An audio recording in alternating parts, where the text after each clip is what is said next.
ஒரு ஊரில் ஒரு இளைஞன் இருந்தான். ஒரு நாள் அவன் ஒரு குருவை தேடிக்கிட்டு புறப்பட்டான். ஊரை விட்டு வெளியில் போனான். போகிற வழியில் ஒரு காடு. அந்த காட்டில் ஒரு மரத்தடியில் ஒரு பெரியவர் உட்காந்துருக்கிறார். அமைதியாக மௌனமாக அவர் அமர்ந்திருக்கிறார். இந்த பெரியவரை விசாரிக்கலாம், குருவை தேடி கண்டுபிடிக்கிறதுக்கு இவர் ஏதாவது ஒரு வழி சொல்லி கொடுப்பார் அப்படின்னு நினச்சிக்கிட்டு அவரை நெருங்கினான். ஐயா, எனக்கு ஒரு குரு தேவை, எங்கே கிடைப்பார், அவரை எப்படி அடையாளம் கண்டுபிடிக்கிறது, அதை பற்றி ஏதாவது விவரம் சொன்னீங்கன்னா நான் கண்டுபிடிச்சிக்குவேன் அப்படின்ட்டுருக்கான். பெரியவர் நிமிர்ந்து பார்த்தார். தம்பி, அது ரொம்ப சுலபம். அவர் வயசானவராக இருப்பார், என்னை விட சுமார் 30 வயசு அதிகமாக இருக்கும். அவர் ஒரு மரத்தடியில் தான் உட்காந்துருப்பார் அப்படின்ட்டுருக்கான். சரிங்க பெரியவரே, அது என்ன மாதிரியான மரம், எப்படி இருக்கும் அப்படின்னு கேட்டிருக்கான். பெரியவர் அந்த விவரங்களையும் சொல்லியிருக்கிறாரு. அது மட்டும் இல்லை, சந்திக்கிற நாள், நேரம், வினாடி முதற்கொண்டு எல்லா விவரங்களையும் துல்லியமாக சொன்னாராம். இவ்வளவு விவரங்களை இவரால் எப்படி சொல்ல முடியுது அப்படின்னு இவனுக்கு ஆச்சரியம். இருந்தாலும் அந்த பெரியவர் கடைசியாக ஒரு விவரம் சொன்னார். அது என்ன தெரியுமா, எப்படியும் நீ அவரை சந்திக்கிறதுக்கு ஒரு 30 வருஷம் ஆகும் அப்படின்னு சொல்லிவிட்டாராம். ரொம்ப நன்றிங்க பெரியவரே அப்படின்னு சொல்லிவிட்டு அந்த இளைஞன் புறப்பட்டுருக்கான். இப்போ அவனுக்கு குரு பற்றின விவரம் எல்லாம் கிடச்சிட்டுது, சந்திக்கிற நேரமும் தெரிஞ்சுட்டுது. ஆனால் 30 வருஷம் அவரை தேடி அலைய வேண்டியிருக்குமே. அவன் தேட ஆரம்பித்தான். காடு மலை எல்லாம் சுற்றி அலைஞ்சான். பல வருஷங்கள் தேடினான், அழுத்து போயிட்டான். கடைசியில் அவனுக்கும் வயசாகிட்டுது. கடைசியில் தன்னுடைய சொந்த ஊருக்கே திரும்பி போய்கிட்டு இருந்தான். அங்கே ஒரு மரத்தடியில் அவன் தேடிக்கிட்டு இருந்த குருநாதர் கிடைச்சார்.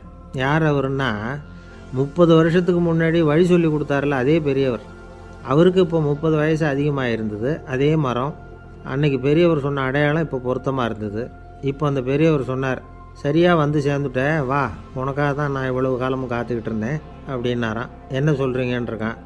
30 வருஷத்துக்கு முன்னாடி என்கிட்ட வந்தியே, அப்போவே என் காலம் வந்து முடிஞ்சு போயிருந்தது. அப்போவே என்ன உனக்கு அடையாளம் தெரியல, அதனால் இவ்வளவு காலம் உனக்காக காத்துட்ருக்கும்படி ஆகிட்டுது அப்படின்னாரான். ஐயா, அப்போவே நீங்கள் சொல்லியிருக்கலாமே, இதுதான் 30 வருஷம் கழித்து நீ சந்திக்க போகிற இடம், நான் தான் உன்னுடைய குரு அப்படின்னு சொல்லியிருக்கலாமே அப்படின்ட்டுருக்கான். அந்த பெரியவர் சிரிச்சுக்கிட்டே இதுக்கு பதில் சொன்னாராம். நான் எவ்வளவோ விவரமாக தான் சொன்னேன், நீ சரியாக புரிஞ்சிக்கல. காரணம், அப்போது நீ போதுமான அளவுக்கு பக்குவம் பெற்றிருக்கவில்லை, அதனால் புரியும் சக்தி இல்லாமல் போயிட்டுதப்போ 30 ஆண்டு காலம் நீ அலைஞ்சி தெரிஞ்சிருக்கிற. அது காரணமாக இப்போ உனக்கு அந்த பக்குவம் வந்துட்டுது, அதனால தான் அடையாளம் காண முடிஞ்சுது, நானே உன்னுடைய குரு அப்படின்னாராம். இதிலேருந்து என்ன தெரியுதுன்னா, ஆன்மீகத்தில் மாணவனாக சேர்றதுக்கு கூட ஒரு பக்குவத்தன்மை தேவைப்படுது. ஒரு பெரிய ஞானி, அவர்கிட்ட ஒரு சீடனாக இருக்க ஒருத்தன் வந்தான், எதிரில் நின்னான். ஞானி அவனை வெகு நேரம் உற்று பார்த்தார். அப்புறம் சொன்னார், சீடனாக இருக்கிறது ரொம்ப சிரமம்னார். நான் தயாராக இருக்கிறேன்னா. அது இன்னமும் சிரமமாச்சே, இங்கே வந்து குருவாக இருக்கிறது மட்டுமே சுலபம் அப்படின்னாராம். அப்படின்னா நான் குருவாகவே ஆயிடுறேன் அப்படின்னானா. இது போலவே இந்த காலத்தில் கதை ஒன்று உண்டு. ஒரு பள்ளிக்கூடத்தில் வகுப்பு ஆசிரியர் மாணவனை திட்டிக்கிட்டு இருந்தார். டேய், நீ 100க்கு 10 மார்க்கு தான் வாங்கிக்கிட்டு இருக்க, இவ்வளவு மோசமாக நீ படித்தா கடைசியில் மாடு மேய்க்கிறது கூட லாய்க்கு இல்லாதவனா ஆகிடுவேன், அதுக்கப்புறம் என்ன செய்ய போகிறேன் அப்படின்னாராம். பையன் தலையை சொரிஞ்சிக்கிட்டே சொன்னானா, சார் அப்படின்னா ஒன்று செய்கிறேன் அப்படின்னானா. இவர் கேட்டிருக்கார், என்ன செய்ய போகிறேன்னு. வேறு என்ன சார், உங்களை மாதிரி ஒரு ஆசிரியர் ஆகிடுறேன் அப்படின்னானா. இமயமலை அடிவாரத்தில் ஒரு மடம், அங்கே ஒரு சன்னியாசி இருந்தார். அவர்கிட்ட ஒருத்தர் வந்தார். சுவாமி, ஆசையை உதற நினைக்கிறேன், முடியல, ஒட்டிக்கிட்டே வருது அப்படின்னாராம். இப்படி உட்கார, ஒரு கதை சொல்கிறேன் அப்படின்னு சொல்லி அவர் சொல்ல ஆரம்பித்தாராம். அவர் சொன்ன கதை என்னென்னா, ஒரு ஊரில் ஒரு ஆள் இருந்தான். அவன் பேர் குப்புசாமி. அவன்கிட்ட எப்பவும் ஒரு பழைய தொப்பி இருக்கும், விடவே மாட்டான். அதனால் அவனை எல்லோரும் தொப்பி சாமி அப்படின்னு தான் கூப்பிடுறது வழக்கம். ஒரு புது தொப்பி வாங்கிக்கப்படாதாப்பா அப்படின்னு நண்பர்கள்லாம் சொல்லி பார்த்தாங்க. பணத்துக்கு எங்கே போவேன் அப்படின்னு விட்டானா. பணம் வச்சுருக்கான், செலவு பண்ண மனசு வரல, மகா கஞ்சன். பழைய பாட்டில்கள்லாம் வாங்கி விற்றுக்கிட்டு இருந்தான். அப்படி ஒரு தடவை பழைய கண்ணாடி சாமான்களை ஏலத்தில் எடுத்தப்போ அதில் ஒரு அருமையான சென்ட்டு பாட்டில் கிடச்சிது. உடனே ஒரு ஐடியா பண்ணான். அந்த சென்ட்டை வந்து சின்ன சின்ன பாட்டில்களில் அடைச்சி ஜன்னல் ஓரமாக அடுக்கி வச்சுட்டான். அதை விற்றா நிறைய பணம் கிடைக்குமே, அதனால். இதுக்கு இடையில் ஒரு நாள் அவன் வந்து அப்படியே உட்காந்துருந்தான். அந்த நேரம் நண்பன் வந்தான். ஏண்டா, உன் பழைய தொப்பியை மாற்றப்படாதா, ஊரில் எல்லோரும் கேலி பேசுகிறாங்களே ஒன்று தொப்பி சாமின்னு அப்படின்னு சொல்லி கேட்டிருக்கான். இந்த சென்ட்டு பாட்டில் விற்றதும் பணம் வரும், அதுக்கப்புறம் பார்க்கலாம் அப்படின்னு நானா. இவன் சரி வா, நீச்சல் குளத்துக்கு போயிட்டு வருவோம் அப்படின்னு கூப்பிட்ருக்கான் நண்பன். 2 பேரும் போனாங்க. அதே நேரம் அந்த ஊர் நீதிபதியும் அங்கே குளிக்க வந்தாராம். அவர்கிட்ட இருந்தது விலை வசந்த ஒரு புது தொப்பி. அதை அங்கே இருந்த ஸ்டாண்டில் மாட்டிவிட்டு குளிக்க போனார். இதுக்கிடையில் குப்புசாமி குளிச்சுட்டு வந்தான். அவனுடைய பழைய தொப்பியை காணலை. அந்த புது தொப்பியை பார்த்தா இது நண்பனுடைய வேலை தான் அப்படிங்கிறதாக புரிஞ்சுக்கிட்டு அதை எடுத்து மாட்டிகிட்டு வந்துட்டான். நீதிபதி குளிச்சுட்டு வந்து பார்க்குறாரு, தொப்பியை காணும். போலீஸில் புகார் கொடுத்தார். அவங்க வந்து தேடினாங்க. ஒரு மூலையில் பழைய தொப்பி கிடச்சிது. அடடா, இது நம்ம குப்புசாமியோட தொப்பி இல்லையா அப்படின்னு நானா ஒருத்தன். உடனே அவன் வீட்டுக்கு தேடிட்டு போயிருக்காங்க. அங்கே போய் பார்த்தா புது தொப்பி அங்கே இருக்குது. உடனே அவனுக்கு 1000 ரூபா அபராதம் போட்டாங்களாம். அவன் பணத்தை கட்டிவிட்டு ரொம்ப எரிச்சலோடு வீட்டுக்கு வந்தான். பழைய தொப்பி கண்ணில் பட்டுது. மறுபடியும் உன்னால் தானே எனக்கு 1000 ரூபா நஷ்டம் அப்படின்னு சொல்லி அதை எடுத்துக்கிட்டு அப்படி போயிருக்கான். அந்த ஊர் குளத்தில் வீசி எரிஞ்சிட்டு வந்துட்டான். அது மீன் பிடிக்கிற ஒருத்தன் கையில் சிக்கிச்சு. அவன் வர்ற வழியில் அதை எடுத்து வேகமாக வீசி எறிஞ்சான். அது நேராக குப்புசாமி வீட்டு ஜன்னல் வழியாக உள்ளே வந்து இந்த சென்ட்டு பாட்டில்கள் மேலே உழுந்து எல்லாம் உடஞ்சி நொறுங்கி போச்சு. குப்புசாமி பார்த்தான். தோட்டத்தில் ஆழமாக ஒரு குழியை வெட்டினான். அந்த தொப்பியை போட்டான், மூடிவிட்டான். இதை அடுத்த வீட்டுக்காரன் பார்த்தான். ஏதோ புதையல் தான் வச்சுருக்கான் போல இருக்குன்னு நினச்சான். போலீஸில் போய் புகார் கொடுத்துட்டான். மறுபடியும் போலீஸ் குழியை தோண்டினாங்க. பழைய தொப்பி மறுபடியும் வெளியில் வந்தது. எல்லோரும் சிரிக்கிறாங்க. அன்னைக்கு ராத்திரியே அந்த தொப்பியை எடுத்துக்கிட்டு நேராக புறப்பட்டான். ஒரு கல்லில் அதை சேர்த்து கட்டி குடிநீர் தொட்டி இருக்கும்ல, அதில் போட்டுட்டு வந்துட்டான். இனிமேல் என்ன பண்ணும் பார்ப்போன்னு. ஒரு நாள் திடீர்னு குழாயெல்லாம் அடைப்பட்டு போச்சு. மாநகராட்சி அலுவலர்கள் வந்து என்னன்னு பார்த்தா அந்த பழைய தொப்பி குழாயை அடைச்சிக்கிட்டு இருக்குது. இது குப்புசாமியோட தொப்பிங்கிறது தான் எல்லாருக்கும் தெரியுமே. உடனே குடிநீரை வந்து பாழாக்கணத்துக்காக குப்புசாமிக்கு கோர்ட்டு 2500 ரூபா அபராதம் போட்டுவிட்டுது. அதையும் கட்டிவிட்டு வெளில வந்தான். கடைசியாக முடிவு பண்ணான். ஒரு நெருப்பு குச்சியை கிழிச்சான். தொப்பியை கொளுத்தினான். எரிஞ்சுது. எடுத்து வெளில எரிஞ்சான். கொஞ்ச நேரத்தில் தீ அணைப்பு படம் வந்துட்டுது. ஆமாம், இவன் எடுத்து எரிஞ்சது வெளியில் விழுந்து வீட்டு கூரையே பற்றிக்கிட்டு எரிய ஆரம்பிச்சுட்டுது. அவனோட பணத்தாசையும் அதோடு சேர்ந்து எரிஞ்சு போச்சான். இப்படி ஒரு கதை. இந்த கதையை சொல்லி முடித்தார் அந்த இமயமலை அடிவாரத்தில் இருந்த சன்னியாசி. இப்போ அந்த குப்புசாமி எங்கே இருக்கிறான்னு கேட்டார் எதிரில் இருந்தவர். இதோ உன் எதிரிலே இருக்கிறான், நான் தான் அந்த குப்புசாமி அப்படின்னாரான் அந்த சன்னியாசி. அந்த குப்புசாமி கிட்டே இருந்தது மாதிரி ஒரு பழைய தொப்பி நம்ம ஒவ்வொருத்தர்கிட்டையும் உண்டு. அதை எப்படி தொலைக்கிறதுன்னு தெரியாமல் தடுமாறிக்கிட்டு இருக்கிறோம். அது என்ன தொப்பிங்கிறீங்களா? அதுதான் நம்மை சூழ்ந்திருக்கிற மாயை அப்படிங்கிறார் சுவாமி சின்மயானந்தர். மெய்ஞானம் கிடைக்கிறப்போ மாயை வந்து எரிஞ்சு போகும் அப்படிங்கிறது அவருடைய கருத்து. நம்மால் ஒருத்தர் வேகமாக ஓடி வந்தார். காலில் மாட்டியிருந்த பழைய செருப்பு ரெண்டையும் ஆவேசமாக தூக்கி ஒரு கிணத்துல போட்டுட்டு வெறுங்காலோடு நடந்து வந்துக்கிட்டு இருக்கிறார். ஏன் அப்படி பண்ணீங்க அப்படின்னு கேட்டோம். அந்த செருப்புக்கு சொந்தக்காரன் வந்து பின்னாடி வந்துக்கிட்டு இருக்கிறான், அதனால் அப்படி பண்ணேன் அப்படிங்கிறார் இவர். காசியில் இருக்கிற கடவுள் காசி விஸ்வநாதர், அங்கே இருக்கிற தேவி காசி விசாலாட்சி. இவங்க 2 பேரும் ஒரு நாள் பேசிக்கிட்டு இருந்தப்போ கடவுள் சொன்னார், இந்த மனிதர்களை நாம் ரொம்பவும் நம்பிக்கையோடு தான் படைச்சிருக்கிறோம். இருந்தாலும் அவங்களுக்கு தான் நம்பிக்கை இல்லை, எதுலேயும் ஒரு உண்மையான நம்பிக்கை இல்லாமல் வாழ்ந்துக்கிட்டு இருக்கிறாங்க அப்படின்னார். என்ன அப்படி சொல்கிறீங்க? அதோ பாருங்கள், எவ்வளவு பேர் காசியை தேடிட்டு வந்து கங்கையில் குளிச்சுக்கிட்டு இருக்கிறாங்க. அவங்களெலாம் நம்பிக்கை இல்லைன்னா இவ்வளவு தூரம் தேடிட்டு வந்து இங்கே குளிப்பாங்களா அப்படின்னு நாங்கள் தேவி. சரி, அதை சோதித்து பார்க்கலாம் அப்படின்னு 2 பேரும் முடிவு பண்ணிக்கிட்டாங்க. உடனே ஒரு திட்டம் போட்டாங்க. அது எப்படின்னா, நாம் 2 பேருமே பக்தர்கள் மாதிரி உருவத்தை மாற்றிக்கிட்டு கங்கை கரைக்கு போக வேண்டியது. நான் வந்து கங்கையில் இறங்கி குளிக்கிறேன். கொஞ்ச நேரத்தில் சுழலில் மாட்டிக்கிட்டது மாதிரி நடிக்கிறேன். நீ உடனே கரையிலிருந்து சத்தம் போடும். என்னோடய வீட்டுக்காரரை யாராவது காப்பாற்றுங்களேன்னு சத்தம் போடும்.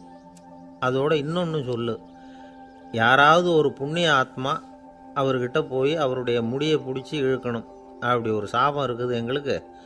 புண்ணிய ஆத்மா, அதாவது எந்த பாவமும் செய்யாத இல்லாத ஒருத்தர் தான் அவரை காப்பாற்ற முடியும். அப்படிப்பட்டவங்க யாராவது வெள்ளத்தில் குதித்து என்னுடைய கணவரை காப்பாற்றுங்கோ அப்படின்னு நீ சத்தம் போடு, கூச்சல் போடு, என்ன நடக்குதுன்னு பார்க்கலாம் அப்படின்னார் கடவுள். சரின்னு சொல்லி 2 பேருமா சாதாரண பக்தர்கள் மாதிரி கங்கை கரைக்கு வந்து சேர்ந்தாங்க. அவர் இறங்கி குளித்தார். திட்டம் போட்டது மாதிரியே சுழலில் மாட்டிக்கிட்டது மாதிரி கத்துனார். கரையில் இருந்த அந்த அம்மா, ஐயோ என் கணவரை காப்பாற்றுங்களேன், யாராவது காப்பாற்றுங்களேன்னு கத்துனாங்க. பல பேர் ஓடி வந்தாங்க. உடனே இவங்க, பாவம் இல்லாத புண்ணிய ஆத்மா ஒருத்தரால் தான் என்னுடைய கணவர் காப்பாற்றப்படணுங்கிறது விதி, அப்படி ஒரு சாபம் இருக்குது, அதனால் புண்ணிய ஆத்மா யாராவது அவர்கிட்ட போய் அவர் முடியை பிடிச்சி தூக்குனா அவரை காப்பாற்றி போடலாம் அப்படின்னாங்க. இவங்க இப்படி சொன்னதும் எல்லாரும் திகைச்சு போய் நின்றுட்டாங்க. ஒவ்வொருத்தருக்கும் அவங்க செஞ்ச பாவம்லாம் ஒவ்வொன்றா ஞாபகத்துக்கு வர ஆரம்பிச்சுட்டுது. சரி, இதுக்கு நாம லாயக்கு இல்லை அப்படின்னு சொல்லி ஒதுங்கி போக ஆரம்பிச்சிட்டாங்க எல்லாம். இந்த சமயத்தில் யாரோ ஒருத்தர் வேகமாக ஓடி வந்தார். ஆற்றுல குதிச்சார். அவர்கிட்ட போனார், முடியை பிடிச்சார், தூக்குனார், அவரை காப்பாற்றி கரைக்கு கொண்டுட்டு வந்துட்டார். அப்படி காப்பாற்றின அந்த ஆளை இவங்க 2 பேரும் தனியாக கூப்பிட்டுக்கிட்டு ஒரு மண்டபத்துக்கு வந்துட்டாங்க. வந்து விசாரிக்கிறாங்க. நீ யாரப்பா அப்படின்னு கேட்குறாங்க. ஏதும் தெரியாத மாதிரி. நான் இந்த ஊர் அன்ன சத்திரத்தில் வேலை செய்கிற ஒரு சமையல்காரன் அப்படிங்கிறார். நீ வந்து கங்கையில் குளிக்கிறது உண்டான்னு கேட்டிருக்காங்க. நான் இந்த ஊர்லேயே தான் இருக்கிறேன், இருந்தாலும் தினமும் கங்கையில் குளிக்கிறது இல்லை, எப்போவாவது ஒரு நாள் அங்கே குளிப்பேன் அப்படின்னார். கங்கையில் மூழ்கி எழுந்திரிச்சா பாவம்லாம் தொலையும்னு சொல்கிறாங்க. அப்படி இருக்கிறப்போ அங்கே இன்றைக்கி கங்கையில் குளிச்சுக்கிட்டு இருக்கிறவங்கெல்லாம் தங்களை வந்து புண்ணிய ஆத்மாவா நினைக்கல. கங்கையில் குளிக்காத நீ உன்னை வந்து புண்ணிய ஆத்மாவா நினச்சி என்னை காப்பாற்ற வந்திருக்கிற, அது எப்படி அப்படின்னு கேட்டார். அதுக்கு அந்த ஆள் சொல்கிறான், கங்கையில் குதிச்சதுக்கு அப்புறம் தானே உங்களை காப்பாற்ற போகிறோம். அப்படி குதிக்கும் பொழுது என்னுடைய பாவம்லாம் போயிருக்கும்ல, நான் புண்ணிய ஆத்மாவாக ஆயிருப்பேனே, அதனால தான் துணிஞ்சு வந்து உங்களை காப்பாற்றினேன் அப்படின்னா. கடவுளும் தேவியும் அவனுக்கு வந்து காட்சி கொடுத்தாங்களாம். இப்படி ஒரு கதை உண்டு. அதாவது கங்கையில் குளிச்சுக்கிட்டு இருக்கிறவங்களுக்கே தங்களுடைய பாவம் போகுங்கிற நம்பிக்கை பரிபூர்ணமாக இல்லை. குளிக்காத ஒருத்தனுக்கு அந்த நம்பிக்கை இருந்தது. அதனால் அவனால் கடவுளை பார்க்க முடிஞ்சது. கடவுளை வந்து நாமளும் பார்க்க முடியுமா முடியாதா அப்படிங்கிற குழப்பம்லாம் நமக்கு வேண்டியதில்லை. நம்பிக்கையோடு வாழணுங்கிற உண்மையை மட்டும் இந்த கதையிலேருந்து புரிஞ்சுக்கிட்டா போதும். ஏன்னா இந்த கதையை கேட்டுட்டு ஒரு நண்பன் குதர்க்கமாக ஒரு கேள்வி கேட்டான். ஏன் சார், கங்கையில் குளித்தா பாவம் போடும்னு சொல்கிறீங்களே, நான் எனக்கு வேண்டாத ஒருத்தனை அழைச்சிட்டு போய் கங்கையிலேயே தள்ளி விட்டுட்டு அதுக்கப்புறம் அங்கேயே முழுக்க போட்டுட்டு நான் செஞ்ச பாவத்தை வந்து அதுலேயே கழுவி விட்டுட்டு மறுபடியும் உங்ககிட்ட வந்துடுறேன்னு வச்சுக்கோங்க, நீங்கள் என்னை வந்து புண்ணிய ஆத்மான்னு ஏற்றுக்குவீங்களா அப்படிங்கிறான். ஆள் கொஞ்சம் ஆசைந்தான், நம்மளே அங்கே அழைச்சிட்டு போனாலும் போயிடுவான். வாழ்க்கையில் சில சந்தர்ப்பங்களில் நாம் வந்து சில அவமானங்களை சந்திச்சே தீர வேண்டியிருக்கு. என்ன பண்ணுறது, காலம் அப்படி. அவமானப்படுறவங்க உடனே அடங்கி போயிடுறது தான் உலக வழக்கம். அவமானப்பட்டால் உடனே சீறி எழறவங்களும் உண்டு. ஆனால் அதையே ஒரு சவாலாக எடுத்துக்கிட்டு முன்னுக்கு வர்றவங்களும் சில பேர் இருக்கிறாங்க. அவங்க ரொம்ப அபூர்வம். இன்றைக்கி மனோதத்துவ நிபுணர்கள்லாம் என்ன சொல்கிறாங்க தெரியுமா? அவமானப்பட்டுட்டா உடனே அடங்கி போயிடக்கூடாதான். அதையே ஒரு சவாலாக எடுத்துக்கிட்டு மனசில் ஒரு வைராக்கியத்தோடு முயற்சி பண்ணினா வாழ்க்கையில் எல்லாரும் முன்னேறலாம். அவமானங்கிறத நாம் வந்து வைராக்கியமாக மாற்றிக்கணும். அதுதான் வெற்றிக்கு வழி. ராமர் வந்து இந்த பூமியில் பிறந்ததே ஒரு வைராக்கியத்தினால தான் சார் அப்படின்னார் ஒருத்தர். எப்படிங்க அது அப்படின்னு கேட்டேன். அவர் சொன்னார், தசரதருக்கு ராமர் வந்து குழந்தையாக வந்து பிறக்கணும், அப்போ தான் இங்கே இருக்கிற கஷ்டங்கள்லாம் நீங்கும் அப்படின்னு சர்வ லோகமும் எதிர்பார்த்துக்கிட்டு இருக்குது. ஆனால் அவர் எப்போ வந்து பிறப்பார் அப்படின்னு யாருக்கும் தெரியல. அந்த காரியம் சீக்கிரம் நடக்கணுமே, அதுக்கு என்ன பண்ணுறது? நாரதர் வந்தார் ஒரு நாள் தசரதரை தேடி. தசரதா, உனக்கு ஒரு செய்தி தெரியுமான்னு ஆரம்பித்தார். அவர் எப்பவும் இப்படித்தானே ஆரம்பிக்கிறது வழக்கம். என்ன விஷயம்னு கேட்டார் தசரதர். தசரதா, நீ அடிக்கடி உன்னோட தேரில் ஏறிக்கிட்டு தேவலோகத்துக்கு போகிற, அங்கே போகிற வர்ற எல்லாம் பண்ணிகிட்ருக்க, எல்லாம் சரி. தேவலோகத்துலேயும் உன்னை நல்லபடியாக தான் வரவேற்கிறாங்க. தேவேந்திரன் உன்னை பிரியமாக அழைச்சிட்டு போய் தன்னுடைய அரியாசனத்திலேயே தனக்கு பக்கத்திலேயே உட்கார வைக்கிறான். நீயும் சந்தோஷமாக உட்காந்து பேசிவிட்டு வந்துடுற. ஆனால் நீ இங்கே வந்ததுக்கு அப்புறம் அங்கே என்ன நடக்குது தெரியுமா உனக்கு அப்படின்னாரான் நாரதர்.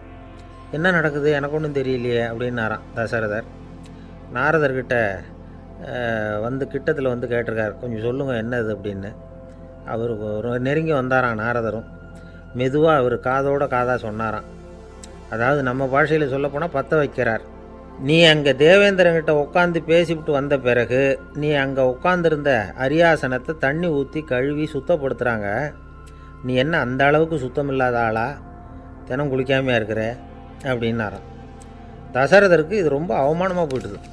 அப்படியே செய்கிறாங்க அப்படின்னாராம். ஆமாம், நீ வேணும்னா நான் சொல்கிறது உண்மையாக இல்லையா அப்படின்னு சோதனை பண்ணி பார்த்துக்கோ அப்படின்னாரான் நாரதர்.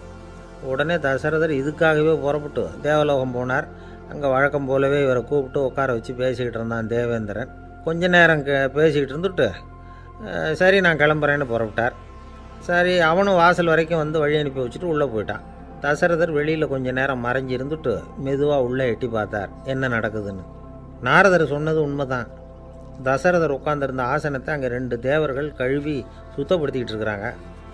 தசரதரால் இதை தாங்கிக்க முடியல. அவருக்கு ரொம்ப அவமானமாக போச்சு. நேராக கிடுகிடுன்னு தேவேந்திரங்கிட்டே போனார். நான் உட்காந்துருந்த இருக்கையே சுத்தம் பண்ணுறியே, நான் என்ன அந்த அளவுக்கு பாவியா அப்படின்னு கேட்டார். ரொம்ப கோபமாக கேட்டார்.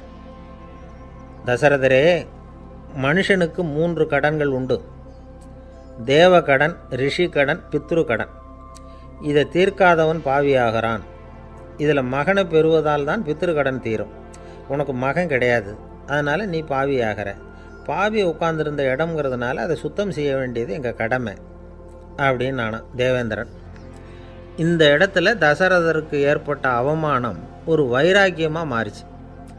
தேவேந்திரனே கேட்டுக்கோ, ஒரு மகனை பெற்ற பிறகு தான் இந்த சபையில் மறுபடியும் அடி எடுத்து வைப்பேன் அப்படின்னு சொல்லிவிட்டு போயிட்டாராம். போய் புத்திர காமேஷ்டி யாகம் பண்ணார். புத்திரர்கள் பிறந்தார்கள். இந்த கதையில் உள்ள கருத்து என்னென்னா, தேவேந்திரன் தசரதரை அப்படி அவமானப்படுத்தலைன்னா அவருக்கு இப்படி ஒரு வைராக்கியம் பிறந்திருக்குமா? யோசிச்சு பார்க்கணும். நமக்கு ஏற்படுகிற சில அவமானங்களையும் வைராக்கியமாக மாற்றிக்குவோம். அப்படி மாற்றிக்கிட்டோம்னா வாழ்க்கையில் முன்னேறலாம். நம்ம ஆளுங்க சில பேர் அவமானத்தை வைராக்கியமாக மாற்றிக்கிறது எப்படி தெரியுமா? நம்மக்கிட்ட ஒரு பையன் சொன்னான், எங்கள் அப்பா என்னை எல்லாருக்கும் முன்னாடி வச்சு திட்டிவிட்டார், பொறுப்பு இல்லாமல் ஊர் சுற்றுறேன்னு சொல்லி அவமானப்படுத்தி விட்டார். இனிமேல் நீ என் முகத்திலேயே முழிக்காதரா போடான்னு வேற சொல்லிவிட்டார். எனக்கு ரோஷம் வந்துட்டுது. அந்த அவமானத்தை வைராக்கியமாக மாற்றிக்கிட்டேன். அன்னையிலேருந்து அவர் முகத்திலேயே முழிக்கிறது இல்லை அப்படின்னா. அப்படியான்னு கேட்டோம். ஆமாங்க, அவர் வீட்டில் இல்லாத நேரமாக பார்த்து உள்ளே சமையல் கட்டுக்கு போய் சாப்பிட்டுட்டு நைஸாக வெளியில் வந்துடுவேன் அப்படிங்கிறான் அவன். ஜவஹர்லால் நேரு பிரதமராக இருந்த சமயம் அவர் ஒரு தடவை சென்னைக்கு வந்திருக்கிறார். இங்கே சில முக்கிய நிகழ்ச்சிகளில் கலந்துக்கிறதுக்காக வந்திருந்தார். ஆளுநர் மாளிகையில் ஒரு நாள் ராத்திரி தங்கி மறுநாள் புதுடெல்லி புறப்படுறதாக ஏற்பாடு. நிகழ்ச்சியிலெல்லாம் முடிச்சுக்கிட்டு ஆளுநர் மாளிகையில் தங்கியிருக்கிறார். அன்றைக்கு இரவு படிக்கிறதுக்கு ஒரு முக்கியமான புத்தகம் அவருக்கு தேவைப்பட்டது. அந்த சமயத்தில் உலக அளவில் ஒரு முக்கியமான பொருளாதாரம் சம்பந்தமான ஒரு புத்தகம் வெளியாகி இருக்கிற விஷயம் அவருக்கு தெரியும். அந்த புத்தகம் மெட்ராஸுக்கு வந்திருக்குமா, அது இங்கே கிடைக்குமா அப்படின்னு விசாரிச்சிருக்கிறார் நேருஜி. அவர் இப்படி கேட்ட உடனே அங்கே இருந்தவங்கெல்லாம் ரொம்ப பரபரப்பாக செயல்பட ஆரம்பிச்சுட்டாங்க. முக்கியமான இடங்கள்ல எல்லாம் விசாரிச்சிருக்கிறாங்க அந்த புத்தகம் உங்ககிட்ட இருக்கான்னு. சென்னையில் உள்ள கன்னிமாரா நூல் நிலையத்துக்கு எப்படியும் அந்த புத்தகம் வந்திருக்கணும் அப்படின்னு ஒரு நம்பிக்கை. அங்கே விசாரித்தாங்க. அந்த புத்தகம் 2 நாளைக்கு முன்னாடி தான் அங்கே வந்திருக்குது அப்படிங்கிற விஷயம் தெரிஞ்சுது. உடனே எல்லோரும் அங்கே ஓடினாங்க. அவங்களுக்கு இன்னொரு சந்தேகம், புத்தகம் வந்திருக்கு சரி, அது இந்த சமயத்தில் வேறு யாரும் படிக்கிறதுக்கு எடுத்துகிட்டு போயிருக்கக்கூடாதே அப்படிங்கிற சந்தேகம் இருந்தாலும் மனசுக்குள்ளே ஒரு தைரியம். இப்படி ஒரு புத்தகம் வெளிவந்திருக்கிற விஷயமே நேருஜி சொல்லி தான் நமக்கே தெரியும். அதுவும் இல்லாமல் உலக பொருளாதாரம் சம்பந்தமான ஏதோ ஒரு புத்தகம் அது. அதை போய் இந்த நேரத்தில் அவ்வளவு ஆர்வமாக யார் எடுத்துகிட்டு போயிட போகிறாங்க அப்படிங்கிற தைரியம். இந்த தைரியத்தோடு அந்த நூல் நிலையத்துக்கு ஓடினாங்க. புத்தகத்தை தேடினா அது கிடைக்கல. யாரோ எடுத்துகிட்டு போயிருக்கிறாங்க. நேருவுக்கு மட்டுமே தெரிஞ்சிருந்த அந்த புத்தகம் பற்றின விஷயம் சென்னையில் வேற ஒருத்தருக்கும் தெரிஞ்சிருக்குது. உடனே எல்லாரும் பரபரப்பாக அதுக்குன்னு இருக்கிற ரிஜிஸ்டர் இருக்குல்ல, பதிவேடு, அதை புரட்டி பார்க்குறாங்க யார் எடுத்துகிட்டு போகிறாங்கன்னு தெரிஞ்சுக்கிறதுக்காக. எடுத்துகிட்டு போனவங்க அதில் கையெழுத்து போட்டிருப்பாங்கல்ல, அதை பார்த்து யாருன்னு தெரிஞ்சுக்கலாம் அப்படிங்கிறதுக்காக தான் அதை புரட்டுறாங்க. அதோ அந்த புத்தகத்தோட பேர் பக்கத்தில் அதை எடுத்துக்கிட்டு போனவங்க கையெழுத்து உத்து பார்க்குறாங்க எல்லாரும். அதில் போட்டிருக்குது பேர் CN அண்ணாதுரை அப்படின்னு எழுதியிருந்தது. அவர் தான் பேரறிஞர் அண்ணா. நேரு படிக்க விரும்பின ஒரு புத்தகத்தை அதே நேரம் படிக்க விரும்பின இன்னொரு தலைவர் இவர். படிக்கிறதுல அவருக்கு இருந்த ஆர்வத்தை நாம் தெரிஞ்சுக்கணும்னா அதுக்கு எவ்வளவோ சம்பவங்கள் இருக்குது. கடைசி காலத்தில் அவர் அடையாறு மருத்துவமனையில் படுத்திருக்கிறார். அவருக்கு ஒரு முக்கியமான அறுவை சிகிச்சை செய்ய வேண்டியிருக்குது அவசரமாக. அமெரிக்காவிலேருந்து டாக்டர் மில்லர் வந்திருக்கிறார். அவர்கிட்ட கேட்குறார், டாக்டர் நாளைக்கே அறுவை சிகிச்சை செய்ய போகிறீங்களா அப்படின்னு. ஆமாங்கிறார் டாக்டர் மில்லர். நாளைக்கு மறுநாள் செஞ்சுக்கிறேனே அப்படின்னாரான் அண்ணா. ஏன் ஏதாவது நாள் பார்க்குறீங்களான்னு கேட்டிருக்கார். இல்லை, ஒரு புத்தகத்தை படிச்சுக்கிட்டு இருக்கிறேன், அதை நாளைக்குள்ளே முடிச்சிருவேன், அதுக்கப்புறம் நான் இறந்தாலும் கவலை இல்லை அப்படின்னாரான் இவர். அவர் தான் அறிஞர் அண்ணா. சங்ககால நூல்கள்லேருந்து சமீபத்தில் வந்த நூல்கள் வரைக்கும் எல்லாம் அவர் படிச்சிருக்கிறார். ஒரு திருமண விழாவில் அவர் பேசும்பொழுது சொன்ன விஷயம் இது. சங்க காலத்தில் காதலியை மணக்க விரும்புகிறவனுக்கு அவனுடைய தந்தை வீர சோதனைகள்லாம் வைப்பார். போய் புலிப்பல் கொண்டுக்கிட்டு வா, அப்போ தான் என் பொண்ணை கொடுப்பேன் அப்படின்னு சொல்லுவார். காதலன் உடனே காட்டுக்கு போவான், ஒரு புலியை கொன்று அதனுடைய பல்லை கொண்டுக்கிட்டு வருவான். அதை வீர பதக்கத்தில் பதிச்சு அவனுக்கு மாமனார் சூட்டுவார் கல்யாண சமயத்தில். இப்போலாம் காதலன் கிட்ட அப்படி சொல்ல முடியாது. இப்போலாம் காதலன்கிட்ட காட்டுக்கு போய் புலிப்பல் கொண்டுக்கிட்டு வான்னு யாராவது சொன்னால் புலி தான் மாப்பிள்ளையாக வந்து சேரும் அப்படின்னார். நம்ம ஊர்லேயும் வீடுகளில் பூச்சிகள் வளர்க்குறது உண்டு. ஒருத்தர் வந்தார், எனக்கு 3000 கரப்பாம்பூச்சி அவசரமாக தேவைப்படுது, எங்கே கிடைக்கும்னு கேட்டார். கரப்பாம்பூச்சியா, அது என்னத்துக்குன்னு கேட்டோம். அது வேறு ஒன்றும் இல்லை, நான் குடியிருக்கிற வாடகை வீட்டை காலி பண்ண போகிறேன். வீட்டு சொந்தக்காரர் என்ன சொல்கிறாருன்னா, இந்த வீட்டுக்கு நான் குடி வந்தப்போ எப்படி இருந்ததோ அதே நிலைமையில் விட்டுட்டு போகணும்னு வீட்டுக்காரர் சொல்லியிருக்கிறார், அதனால தான் கேட்டேன் அப்படின்னார். ஆசைப்படுறதில் தப்பு இல்லை, ஆனால் அந்த ஆசை தேவைக்கு தகுந்த மாதிரி இருக்கணும். தேவைக்கு மீறிய ஆசைகள் இருக்குது பாருங்கள், அது தேவையில்லை. இந்த கருத்தை வலியுறுத்தது மாதிரி ஒரு கதை உண்டு. தேவேந்திரனுக்கு திடீர்னு வீடு கட்டணும்னு ஒரு ஆசை வந்து தான். வீடுன்னா நாம் கட்டுற மாதிரி இல்லை. தேவேந்திரன் வீடுன்னா சும்மாவா, ஒரு பிரம்மாண்டமான அரண்மனை கட்டணும். அது மாதிரி இந்த 3 லோகத்துலேயும் ஒரு அரண்மனை கிடையாது அப்படின்னு எல்லாரும் சொல்லணும். இது அவனோட ஆசை. உடனே தேவ தச்சரான விஸ்வகர்மாவை கூப்பிட்டான், உத்தரவு போட்டான். விஸ்வகர்மா தன்னுடைய உதவியாளர்களை எல்லாம் கூப்பிட்டு ஒன்றா சேர்த்துக்கிட்டார். படாத பாடுபட்டு ஒரு பெரிய அரண்மனையை கட்டி முடித்தார். கட்டி முடிக்க 1000 வருஷம் ஆச்சு. தேவேந்திரன் வந்து பார்க்குறான், அவனுக்கு திருப்தி ஏற்படலை. என்னுடைய அந்தஸ்துக்கு இது ரொம்ப சாதாரணமான கட்டிடம், இதை விட இன்னும் பெருசாக கட்டு அப்படின்னா. தேவ தச்சர் திணறி போயிட்டார். அவரால் அதுக்கு மேலே எதுவும் செய்ய முடியல. என்ன பண்ணுறதுன்னு யோசனை பண்ணார். நேராக நாரதர் காலில் போய் விழுந்தார். நீங்கள் தான் என்னை இந்த பிரச்சனையிலேருந்து காப்பாற்றணும்னார். நாரதர் யோசனை பண்ணார். சரி கவலைப்படாதேன்னார். நேராக இந்திரன்கிட்ட போனார். இந்திரன் வந்து நாரதரை பார்த்த உடனே வாங்கன்னு கூட்டிகிட்டு போய் அரண்மனையை காட்டினான். இது மாதிரி ஒரு அரண்மனையை நீங்கள் வேறு எங்கேயாவது பார்த்துருக்குறீங்களா அப்படின்னு ரொம்ப பெருமையாக கேட்டான். நான் பார்த்ததில்லை, ஆனால் என்னை விட வயசில் மூத்தவர் மகரிஷி லோமேசர், அவர் ஒரு வேளை பார்த்துருக்கிறாரா என்னமோ அப்படின்னார். உடனே அவரை மனசில் நினச்சி தியானம் பண்ணினார். அடுத்த கணம் லோமேசர் அங்கே வந்தார். இடையில் ஒரு சின்ன துண்டு, கையில் ஒரு கமண்டலம், தலையில் ஒரு பாய், அவ்வளவுதான் அவர்கிட்ட இருந்தது. எதுக்காக தலையில் எந்த பாய் அப்படின்னு கேட்டான் இந்திரன். என்ன மாதிரி அற்ப ஆயுள் உள்ள ஒரு ஜீவன் தனியாக வீடு கட்டிக்கிட்டு திண்டாடணுமா? இந்த பாய் தான் ஒரு வீடு மாதிரி எனக்கு நிழல் கொடுக்குது அப்படின்னார் அவர். என்னது, உங்களுக்கு அவ்வளவு கொஞ்சமான ஆயுளா அப்படின்னு ஆச்சரியத்தோடு கேட்டான் இந்திரன். ஆமாம், இதை பாரு, என்னுடைய மார்பில் ஒரு பொற்காசு அளவுக்கு ரோமம் உதிர்ந்துட்டுது. எப்போ என் உடம்புல உள்ள எல்லா ரோமமும் உதிர்ந்துருமோ அப்போ என்னுடைய ஆயுள் முடியும் அப்படின்னார். எப்போ அந்த ரோமங்கள் பூரா உதிரும்னு கேட்டான் இவன். ஒரு பிரம்மா மறைஞ்சதும் ஒரு ரோமம் உதிரும். என் உடம்புல உள்ள ரோமங்களின் எண்ணிக்கை எவ்வளவோ அவ்வளவு பிரம்மாக்கள் தோன்றி அவங்க ஆயுள் முடியும் பொழுது என் உடம்புல உள்ள ரோமங்கள் பூரா உதிரும் அப்படின்னார். அப்படின்னா ஒரு பிரம்மாவோட ஆயுள் எவ்வளவு காலம்னு கேட்டான். ஒரு பிரம்மாவுக்கு 100 தேவ வருஷம். ஒவ்வொரு தேவ வருஷத்துக்கும் 365 தேவ நாள். ஒவ்வொரு தேவ நாள்லேயும் ஒன்றை மாதிரி 14 இந்திரர்கள் தோன்றி மறைகிறாங்க அப்படின்னு மகரிஷி லோமேசர் சொல்கிறார். இதை கேட்டதும் இந்திரன் ஆடி போயிட்டான். அவ்வளவு ஆயுள் உள்ள இவரே அற்ப ஆயுள்னு சொல்கிறார். நான் என்னுடைய ஆயுளை பெருசாக நினச்சிக்கிட்டு பிரம்மாண்டமான அரண்மனை கட்டணும்னு ஆசைப்படுறேனே அப்படின்னு நினச்சான். எனக்கு வீடு கட்டின வரைக்கும் போதும்னு விட்டான். அதனால் நாமெல்லாம் நம்முடைய தேவைக்கு தகுந்த மாதிரி ஆசைப்படுறது தான் நியாயம். ஆனால் அப்படியே நடந்துக்கிறோம்.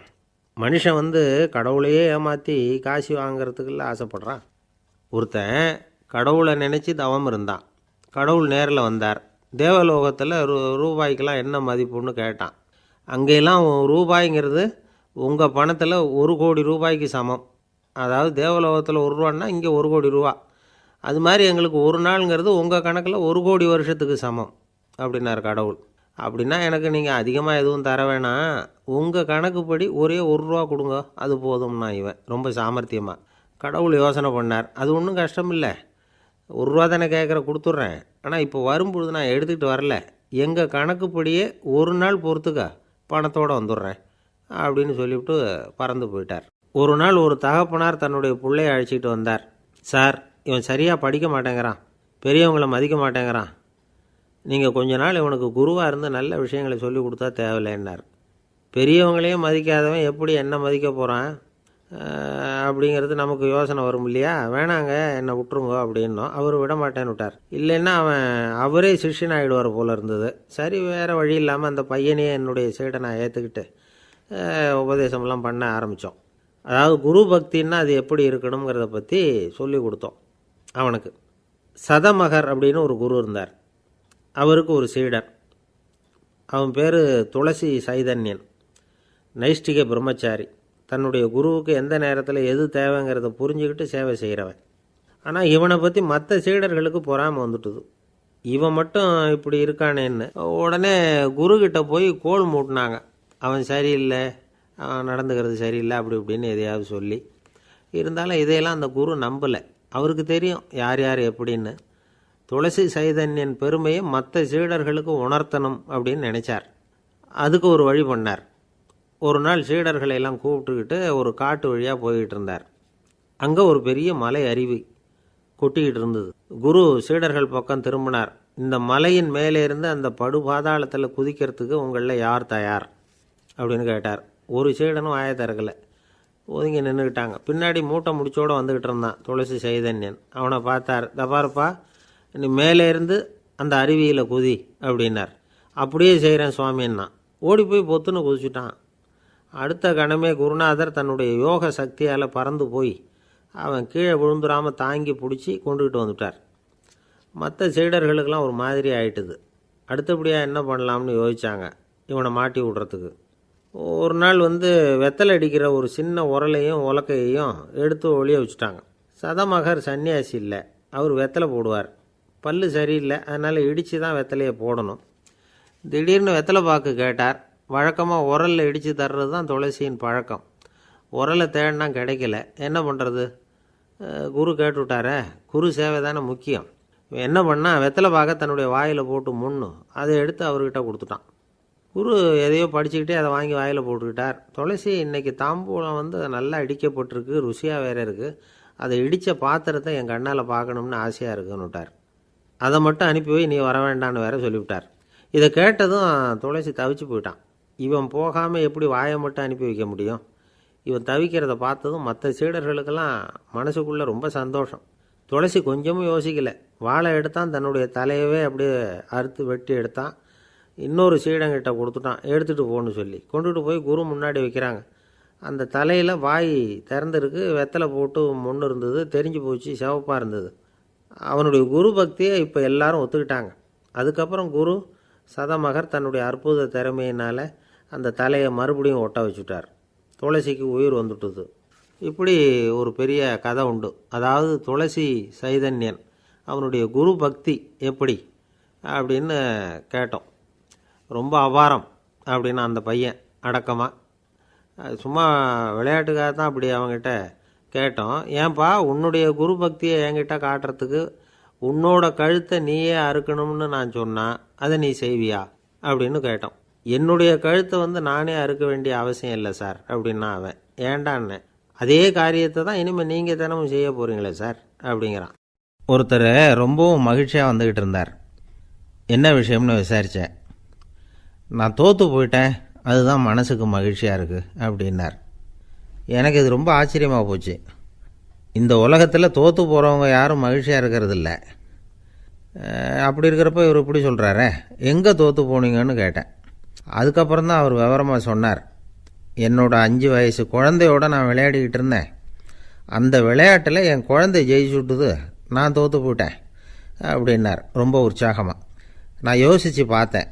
அதாவது நாம் சின்ன குழந்தையாக இருக்கிறப்போ எந்த விளையாட்டில் கலந்துக்கிட்டாலும் அதில் நாம் தான் ஜெயிக்கணும்னு ஒரு வெறி நமக்குள்ளே இருக்கும். நம்மளை எதிர்த்து விளையாடுறவர் நல்லவரா கெட்டவரா, பெரியவரா சின்னவரா அப்படிங்கிறதெல்லாம் முக்கியம் கிடையாது. அவர் தோற்று போகணும், நாம் ஜெயிக்கணும், அதுதான் முக்கியம். எதிரியை சந்தோஷப்படுத்த விளையாடுகிற கலை அப்போ நமக்கு தெரியறதில்ல. வாழ்க்கையில் ஒரு பக்குவம் வந்ததுக்கு அப்புறம் வெற்றி பெறணுங்கிற மன அழுத்தம் போயிடுது. போட்டியில் ஜெயிக்கணுங்கிறத விட குழந்தையை சந்தோஷப்படுத்தணுங்கிறது முக்கியமாக போச்சு. ஜெயிக்கணுங்கிற வெறி ஓடி போட்டுது. ஒரு குழந்தையாக இருந்தப்போ நம்ம வளர்ச்சிக்கு உதவிய வெறி பெரியவனானதுக்கு பிறகு நமக்கு எதிரியாக மாறுது.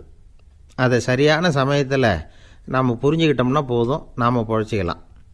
ஒவ்வொரு மனுஷனுமே வாழ்க்கையோட அடுத்த கட்ட வளர்ச்சியில் அடி எடுத்து வைக்கிற நேரத்தில் தன்கிட்ட இருந்து ஏதோ ஒரு குணத்தை அல்லது தன் குணம் இருந்த ஏதோ ஒரு உறவை நாம் இழக்கத்தான் வேண்டியிருக்குது. ஒரு கட்டம் வரைக்கும் உதவியாக இருந்த குணம் அடுத்த கட்டத்துக்கு தடையாக கூட மாறிடலாம். இந்த பரிமாண மாற்றத்துக்கு உள்ளாகிற ஒவ்வொருத்தரும் பிரத்யட்சமாக இதை உணர்றாங்க. ஆனால் பல பேர் எப்படின்னா பழசை திறந்துவிட்டு புதிய கொள்கைகளை உருவாக்கிக்கிறதுக்கு இஷ்டம் இல்லாமல் இருந்துவிடுறாங்க, அல்லது அப்படி செய்ய முடியாமல் தவிக்கிறாங்க. இதையெல்லாம் மீறி அந்த பழசை திறந்துட்டா அதை இழந்ததால் உண்டாகிற மன அழுத்தம் சில காலத்துக்கு வருத்திக்கிட்டு தான் இருக்கும், வேறு வழி இல்லை.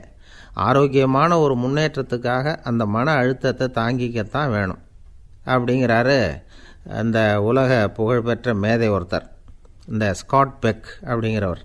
பிறந்த நாள் முதல் இதுதான் சரி அப்படின்னு கற்பிக்கப்பட்டு வந்த ஒவ்வொரு தத்துவத்தையும் தங்களுடைய வளர்ச்சிக்கு தகுந்த மாதிரி மாற்றி அர்த்தப்படுத்தி கொள்ள முடியாமல் வாழ்க்கை சூழலில் அப்படியே அரைப்பட்டு தூளாகிறவர்கள் தான் ரொம்ப தவிக்கிறாங்களாம். இதுதான் அவருடைய கருத்து. பெரும்பாலும் மனிதர்களுடைய நடுத்தர வயசில், அதாவது 30 தாண்டுகிற சமயத்தில் தான் இந்த தவிப்பு உண்டாகுதான். இதை தான் மேற்கத்திய நாடுகளில் அடிக்கடி மிட் லைஃப் கிரைசிஸ் அப்படின்னு சொல்கிறாங்க. அப்பப்போ பழசையெல்லாம் தொலைச்சி விட்டு புதுசாக பிறக்கிறதுக்கு கற்றுக்கணும். ஒவ்வொரு நிமிஷத்தையும் அந்த நிமிஷத்துக்கு ஏற்ற சித்தாந்தம் கொண்டவர்களாக சந்திப்போம் அப்படிங்கிறார் அந்த உளவியல் நிபுணர். இப்படி பழகிக்கிட்டால் வாழ்க்கை இன்பமயம், இல்லைன்னா தவிப்பு மயம்தான். பழசை தொலைக்க முடியாதவர்களில் எத்தனையோ பேர் உண்டு, எத்தனையோ ரகம் உண்டு. அதில் வேடிக்கையான நண்பர்களும் உண்டு. ஒருத்தர் நண்பர் வீட்டுக்கு போனார். அவர் ஏதோ இனிப்பு பலகாரம் கொடுத்து சாப்பிட சொல்லியிருக்கிறாங்க அவங்க வீட்டில். இவர் சாப்பிட்டு பார்த்துட்டு சொன்னாராம், சார் 6 மாதத்துக்கு முன்னாடி ஒரு தடவை இங்கே வந்தேன், அப்போது ஒரு இனிப்பு பலகாரம் கொடுத்தீங்க, அது இதை விட நல்லா இருந்தது சார் அப்படின்னாராம். அப்போ செஞ்ச அதே இனிப்பு பலகாரம் தான் சார் இதுவும் அப்படின்னாராம் அவர். இயேசுநாதர்கிட்ட ஒருத்தர் கேட்டாராம், இயேசுவே என்னை எவ்வளவு நேசிக்கிறீர்கள் அப்படின்னு. அவர் தன்னுடைய 2 கைகளையும் அகல விரித்து இவ்வளவு என்று சொல்லி சிலுவையில் உயிர் நீத்தார் அப்படின்னு சொல்லுவாங்க. அதாவது அந்த நேசிப்புக்கு எல்லை கிடையாது, அதே போல் மன்னிப்புக்கும் எல்லை கிடையாது. இது இயேசுநாதர் சொல்லி கொடுத்த ஒரு பாடம். இயேசுனுடைய சீடர்களில் ஒருத்தன் பீட்டர், அவன் ஒரு நாள் இயேசுநாதர்கிட்ட கேட்டிருக்கான், இயேசுவே நான் என்னுடைய தம்பிக்கிட்ட அடிக்கடி சண்டை போட்டுக்கிட்டு இருக்கிறேன், என்னுடைய சகோதரன் கூட, அவனை நான் எத்தனை தடவை மன்னிக்கிறது? ஏற்கனவே 7 தடவை அவனை மன்னிச்சுட்டேன் அப்படின்னு சொல்லியிருக்கிறான். அப்போது இயேசு சொன்னாராம், மன்னிக்கிறதுக்கு எத்தனை தடவைங்கிற கணக்கெல்லாம் கிடையாது, எத்தனை தடவை உன்னுடைய சகோதரன் உன்னை கோபப்படுத்துகிறானோ அத்தனை தடவை நீ மன்னிக்கிறதுக்கும் தயாராக இருக்கணும், அதுதான் அப்படின்னு சொன்னாராம். அப்போ இவனுக்கு ஒன்றும் புரியல, இது என்ன அவன் தப்பு பண்ணிக்கிட்டே இருப்பான், நாம் மன்னிச்சுக்கிட்டே இருக்கிறதா அப்படிங்கிறது மாதிரி குழப்பமாக இருந்திருக்கிறான். அப்போது இயேசுநாதர் தன்னுடைய சீடன் பீட்டர்கிட்ட ஒரு கதை சொன்னாராம். அந்த கதை இன்றைக்கு நாம் எல்லாரும் சிந்தித்து பார்க்க வேண்டிய ஒரு கதை. அதாவது மன்னிப்பை விரும்புகிறவர்கள் மன்னிக்கவும் தயாராக இருக்க வேண்டும் அப்படிங்கிறது தான் அந்த கதையினுடைய தத்துவம். அந்த இயேசுநாதர் சொன்ன கதை என்னென்னா, ஒரு மன்னர் இருந்தார். அவர் ஒரு நாள் அரண்மனையில் உட்காந்து கணக்கு வழக்குகள்லாம் பார்த்துக்கிட்டு இருந்தார். நம்ம அரண்மனையிலேருந்து யார் யார் அரசாங்க கடன் வாங்கியிருக்கிறாங்க, யார் யார் திருப்பி செலுத்தியிருக்கிறாங்க அப்படிங்கிற விவரத்தையெல்லாம் பார்த்துக்கிட்டு இருந்தார். அப்போ தான் புரிஞ்சுது, அந்த அரண்மனையில் வேலை செய்கிற ஒருத்தனே அரசாங்க கடன் வாங்கியிருக்கிறான். எவ்வளவு? 10,000 பொற்காசுகள் வாங்கியிருக்கான் கடன். இந்த 10,000 பொற்காசுகளை திருப்பி செலுத்தலை அரசாங்கத்துக்கு. இது மன்னர் கவனத்துக்கு வந்தது. உடனே நம்ம அரண்மனையில் இருக்கிறவனே அரசு கடன் வாங்கி திருப்பி செலுத்தாமல் இருக்கான், அவனை கூப்பிட்டு வாங்கன்னு சொல்லி கூப்பிட்டுட்டு வந்தாங்களாம். விசாரிச்சிருக்கிறாங்க, என்னப்பா நீ எவ்வளோ ஒன்று? ஆமாங்க 10,000 பொற்காசுகள் வாங்கியிருக்கிறேன், இன்னும் திருப்பி கட்டலைன்றிருக்கான். உடனே அவர் மன்னர் சொல்லியிருக்கிறார், நம்ம சட்டத்திட்டப்படி நீ உடனே பணத்தை திருப்பி கட்டிடு, அப்படி உன்னால் கட்ட முடியலன்னா உன்னுடைய வீடு வாசல் சொத்து சுகம் எல்லாத்தையும் விற்று அந்த பணத்தை அரசு கருவூலத்தில் சேர்த்துக்கிறதுக்கு நானே ஏற்பாடு பண்ணிடுறேன் அப்படின்னு அந்த மன்னர் சொன்னாராம். இவன் அப்படியே அதிர்ச்சி ஆகிட்டான், அப்படியே பொத்துன்னு காலில் விழுந்தானா, மன்னா என்னை மன்னிச்சுங்க, என்னால் முடியல, எனக்கு மன்னிப்பு கொடுங்க அப்படின்ட்டுருக்கான். உடனே அவர் எழுந்திரிச்சு, சரி நீ மன்னிப்பு கேட்டுவிட்ட, அதனால் உன்னை மன்னிக்கிறேன், நீ பணம் கட்ட வேண்டாம் அப்படின்னு சொல்லி அந்த மன்னர் அவனை விட்டுட்டாராம். பணத்தையும் தள்ளுபடி போட்டார், நீ திருப்பி கட்ட வேண்டான்னு. இவனுக்கு ரொம்ப மகிழ்ச்சி. அதனால் ரொம்ப உல்லாசமாக வந்துக்கிட்டு இருக்கிறான். தெருவில் வந்துக்கிட்டு இருக்கிறப்ப இவங்கிட்ட கடன் வாங்கின ஒருத்தன் எதுக்கு வந்துக்கிட்டு இருக்கான். அவன் இவங்கிட்ட ஒரு 100 பொற்காசுகள் கடன் வாங்கியிருக்கான். அவன் வந்தான். இவன் போய் அவன் சாட்டையாக பிடிச்சிக்கிட்டான். நீ எப்படா என் கடனை திருப்பி கொடுக்க போகிறேன்னு. அவன் இப்போ முடியல, கொஞ்சம் பொறுத்துக்கா, அப்புறம் தாரேன் இருக்கான். அதெல்லாம் முடியாது, நீ கொடுத்து தான் ஆகணும் அப்படின்னு இவன் புடிவமாக சொல்கிறான். இப்போ நிலைமையை பாருங்கள். இவன் ஏற்கனவே 10,000 பொற்காசுகள் அரசாங்கத்தில் கடன் வாங்கினா அதுக்கு மன்னிச்சு விட்டுட்டார் இவனை. ஆனால் இவன் இன்னொருத்தனை மன்னிக்கிறதுக்கு தயாராக இல்லை. இவங்கிட்ட கடன் வாங்கின இன்னொருத்தன் 10 பொற்காசுகள் அவனை மன்னிக்க தயாராக இல்லை. அவனை கொண்டு போய் நீதிமன்றத்தில் கொண்டு போய் நிறுத்தி தண்டனை வாங்கி கொடுத்துட்டான். நீதிபதி என்ன சொன்னார், அந்த இவன் வாங்கின பொற்காசுகளை திருப்பி கட்டுற வரைக்கும் ஜெயிலில் இருக்கணுங்கிறது தீர்ப்பு. ஆனால் உடனே அரசர் காதில் வந்து விழுந்தது. சொல்லிட்டாங்க, உங்ககிட்ட மன்னிப்பு வாங்கிட்டு போனானே ஒருத்தன், அவன் இன்னொருத்தனை மன்னிக்கிறதுக்கு தயாராக இல்லை, அவனை கொண்டு போய் ஜெயிலில் அடைச்சிட்டான் அப்படின்னு. உடனே மன்னர் பார்த்தார். இவனை மறுபடியும் கூப்பிட்டு வர சொன்னார். தபாரப்பா, நான் உன்னை மன்னிச்சு விட்டேன், ஆனால் நீ இன்னொருத்தனை மன்னிக்கிறதுக்கு தயாராக இல்லை. அதனால் என்னுடைய தீர்ப்பையும் மாற்றுறேன், நீயும் அரசு கடன் தீர்ற வரைக்கும் ஜெயிலில் தான் இருக்கணும் அப்படின்னு சொல்லி ஜெயிலுக்கு அனுப்பிச்சிட்டாராம். இப்படி ஒரு கதையை இயேசுநாதர் தன்னுடைய சீடருக்கு சொன்னதாக ஒரு வரலாறு. அது என்ன, அதிலேருந்து நாம் புரிந்து கொள்ள வேண்டியதுன்னா, நாம் மன்னிக்கப்படணும்னு நாம் விரும்புகிறோம்னா நாம் இன்னொருத்தரை மன்னிக்கிறதுக்கு தயாராக இருக்கணும். அதனால் நாம் இன்னொருத்தரை யாரையும் மன்னிக்க மாட்டோம், ஆனால் என்ன இன்னொருத்தர் மன்னிக்கணும் அப்படிங்கிறது மாதிரி செய்யக்கூடாதுன்னு சொல்லுவாங்க. அது மாதிரி நாம் இப்போ இது தப்பாக புரிஞ்சுக்கிறவங்களும் இருக்கிறாங்க. பாவம் மன்னிப்புங்கிறதுலாம் எதுக்குன்னா, அதாவது மறுபடியும் பாவம் செய்யாமல் இருக்கிறதுக்காக தான். அதான் மன்னிக்கிறாரே அப்படிங்கிறதுக்காக மறுபடியும் பாவம் பண்ணிகிட்டு இருக்கிறது இல்லை. அதான் ஒருத்தர் கேட்டாராம், பாவத்திலேருந்து மன்னிப்பு கிடைக்கணும்னா நீ என்ன செய்யணும் அப்படின்னு கேட்டிருக்கார். அதுக்கு அவன் சொல்லியிருக்கிறான், நான் முதல்ல பாவம் செய்யணும், அப்போ தானே மன்னிப்பு கிடைக்கும் அப்படின்னு நானாம். இப்படிப்பட்டவர்கள் தான் இன்றைக்கி உலகத்தில் அதிகமாக இருக்கிறாங்க. அதனால் இந்த மன்னிப்பின் மகத்துவங்கிறது இயேசுநாதர்கிட்டேருந்து தான் நாம் புரிஞ்சுக்கணும். அந்த இயேசு சொன்ன அந்த மன்னிக்கிற மனோபாவம் இருந்தால் இன்றைக்கி உலகம் பூராவும் அமைதி பூங்காவாக இருக்கும். அதில் ஒன்றும் ஆச்சரியமே இல்லை, அதில் ஒன்றும் சந்தேகமும் இல்லை. அதனால் மன்னிக்கிற மனோபாவத்தை நாம் எல்லாரும் நமக்குள்ளே வளர்த்து கொள்ள வேண்டும் அப்படிங்கிறது தான் நாம் இன்றைக்கு எல்லோரும் சிந்தித்து பார்க்க வேண்டிய ஒரு செய்தி. ஒரு வயசான அம்மா தெரு வழியாக போயிட்டு இருந்தாங்க. அவங்க கையில் எண்ணத்தையோ வச்சுக்கிட்டு அதை அடிக்கடி பார்த்துக்கிட்டே இருந்தாங்க. ஒருத்தன் மெதுவாக அவங்கக்கிட்ட போய் கையில் இருக்கிறது என்ன அப்படின்னு எட்டி பார்த்தா அவங்க கையில் 4 பல் இருந்துதான். இவன் ஆச்சரியமாக அந்த அம்மாவை பார்த்தான். ஏம்மா, உனக்கு என்ன பைத்தியமா, ஏது இந்த பல், இதை என்னத்துக்காக கையில் வச்சுக்கிட்டு அலைஞ்சிக்கிட்டு இருக்கிற அப்படின்னு கேட்டிருக்கான். அதுக்கு அந்த அம்மா விவரம் சொல்ல ஆரம்பித்தாங்களாம். இதை பாருப்பா, எனக்கு ஒரு மகன் இருந்தான், அவனை ரொம்ப செல்லமாக வளர்த்தேன். அவனை தரையிலே நடக்க விடுறதில்ல, எப்பவும் தூக்கி வச்சுக்கிட்டு இருப்பேன். அவன் நல்லா பெரியவனாகி பள்ளிக்கூடம் போகிறப்ப கூட அவன் புஸ்தக மூட்டையை நான் தான் சுமந்துக்கிட்டு போவேன். பார்க்குறவங்க கூட கேலி பண்ணுவாங்க, ஏம்மா படிக்க போகிறது நீயா உன் பிள்ளையான்னு கேட்பாங்க.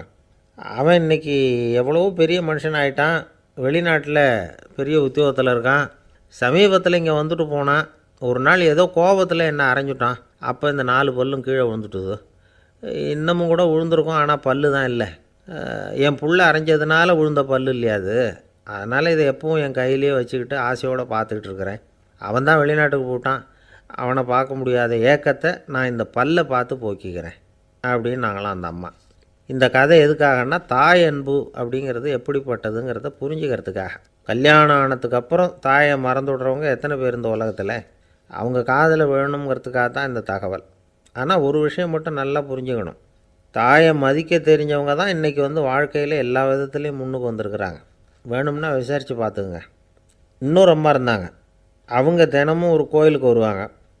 சாமியை பார்த்து, கடவுளே நான் இறந்து போனால் நரகத்துக்கு போகணும் அப்படின்னு வேண்டிக்குவாங்களாம். எல்லோரும் சொர்க்கத்துக்கு போகணும்னு தானே கடவுள்கிட்ட வேண்டிக்குவாங்க. இந்த அம்மா தினம் நான் நரகத்துக்கு போகணும் அப்படின்னு வேண்டிக்கிறாங்க. அங்கேருந்து அர்ச்சகருக்கு இது சந்தேகம். ஒரு நாள் அதை நேரடியாகவே அவங்கக்கிட்ட கேட்டுவிட்டார். அதுக்கு அந்த அம்மா பதில் சொன்னாங்களாம், ஐயா, எனக்கு கல்யாணம் ஆகி ரொம்ப நாள் வரைக்கும் குழந்த பாக்கியம் இல்லாமல் இருந்தது. கோயில் குளம் எல்லாம் சுற்றி வந்தேன். ரொம்ப நாள் கழித்து ஒரு குழந்த பிறந்தது, ஆண் குழந்தை. அவனை நான் ரொம்ப செல்லம் கொடுத்து வளர்த்தேன். அதோட விளைவு என்ன ஆச்சுன்னா, அவன் ரொம்ப மோசமாக ஆகிட்டான்.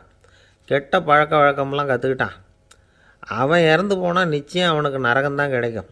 அந்த அளவுக்கு கெட்டவன் அவன். அப்படிப்பட்ட காரியங்கள்லாம் பண்ணிகிட்ருக்கான், எனக்கு தெரியும். இவனுக்காக நரகத்தில் கூட யாரும் தயவு காட்ட மாட்டாங்க, தாட்சண்யம் காட்ட மாட்டாங்க.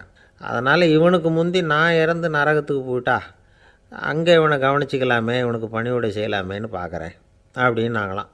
அதனால தான் நான் நரகத்துக்கு போகணும்னு தினம் ஆண்டவனை வேண்டிகிட்டு இருக்கிறேன் அப்படின்னு கண்கலங்கி அந்த அம்மா சொன்னாங்களாம். அதுதான் தாய் உள்ளம்ங்கிறது. தாயின் பெருமையை சரியாக உணர்ந்துட்டா அவங்களுக்கு எப்பவும் எந்த கஷ்டமும் வராது. இது ஏதோ உபதேசத்துக்காக சொல்கிற வார்த்தை இல்லை, உண்மையான வார்த்தை. இந்த விவரத்தையெல்லாம் நண்பர் ஒருத்தர்கிட்ட சொல்லிக்கிட்டு இருந்தேன். அவர் கொஞ்ச நாள் கழித்து என்னை தேடி வந்தார். அவர் கையிலேயே 4 பல் வச்சுருந்தார். என்னங்க ஆச்சு, ஏதுங்க இந்த பல் அப்படின்னு விசாரித்தோம். உங்கள் உபதேசத்தை கேட்டுவிட்டு இந்த உலகத்தில் எல்லாரையும் தாயாக நினைக்க ஆரம்பிச்சிட்டேன். ஒரு அம்மாவை கடத்தரில் பார்த்து தாயேன்னு கூப்பிட்டேன். அவங்க உடனே பலார்னு என்னை அரைஞ்சிட்டாங்க, பல் விழுந்துட்டுது. அதை தான் பொறுக்கி எடுத்துக்கிட்டு நேராக உங்களை தேடி வந்துக்கிட்டு இருக்கிறேன்னார். தாயேன்னு தானே கூப்பிட்டீங்க, அதுக்கு ஏன் அரைஞ்சாங்க அப்படின்னு கேட்டோம். நான் தாயேன்னு கூப்பிட்டது அவங்க காதில் நாயேன்னு விழுந்துட்டு தான், அதுதான் இப்படி ஆயிட்டுது அப்படின்னார்.